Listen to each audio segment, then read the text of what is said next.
neme tuogre wiki Juba tuoka Juba Juba take gwan mishale la area mishale Dar es Salaam area ramtere wiki Juba wana de jangach shiga dangro shikaliu ga dangro tawma neka wa ken chiki jien do badan ci jien ka kashir kamala gala kanangar ne ring wala kan gad kin kan kapel bu gad bu ke jien bu ko ngar gon ko ken chit ke dor kon ko ne ko lan wore la gala jien re kal dana titin bo wona gwara dien manan alo cha gad cha ga tit gad ti wam shi ke jien dor yeno kan dangro jien ken ke sarday ke chang jan dangro wi de bakel wa ci shu badan gwada mo mi shi ke bado wa shi ke gulwa ka Dar es Salaam mo Dar es Salaam residential area re wiki Juba ke Sunday wa en wana mo cho to gono shi ga tikari no latre torbiel michidong wa torbiel mo wa te shunga okay en gwad mi chiore la reje wa chikan ne ke chikan ga shu ga re che tegare jimi ken wa ma tegare jo ci torbiel ci ne ga chiore chu la reje mo en gwaza mo wa shu jom ndan treje mi shu tel wa liu kan ka jom ka tel jom ala jom ndan ci karen gare ke je kan gat ko re torbiyete le je jom wa chwa kulo nyogo jek ne ga shenga do dien wa kam duarin kan gwada nan tere ko mate men ci re mo tokten wa te ka 100 meter kilometer to kor ala distance peg de nande ka dordan tek tin kan gat munyo de gwano ci gaterin gare torbiyel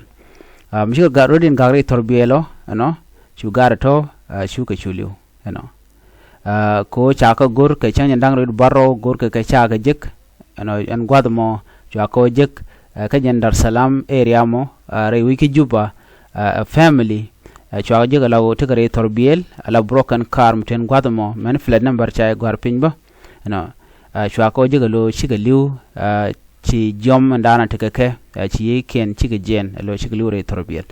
men quality gwas men bialing any content ka tilla diet gan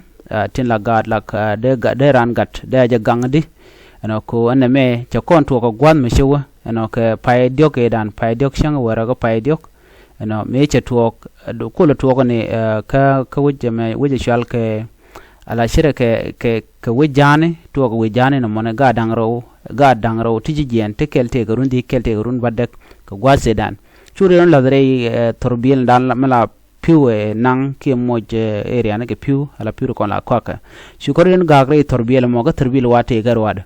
mjoren gagre jamo ke ne chu ka chu togono shi jom na tere torbiel chaw jien ko torbiel te ke ne so torbiel mi cha ga la tele jom ko la tele kwel ka jana tele AC ala jom dan la na kula kolre jimi ki ran kula yi ke je wa chu ga to chu li jen mo chito gwada me no mo sharik cheno so man kwala tupka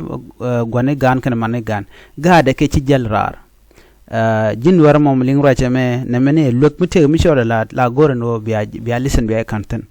ga da gore no banate ko ka sha ba jawo gwand ko kien chang to karar che buta at re to at jikal shi o to e gangije but wate ga mutor dai gang gwada dan don keno gwamna nan of course mi chara mi dita ko bi ko gangwa dan deten ban mo ngode ka kwa ajen ji ramadan la dis gat kan mo bu gadon bi gangono anta ma gat kon e ko lan wala tene karar gun kon te ten woran jal gwara den ku jen gode je kinaf ki de je nang ko bomran don de rodo yore mi je ka chade go anyok mi dong te terbil mi ne ro la reide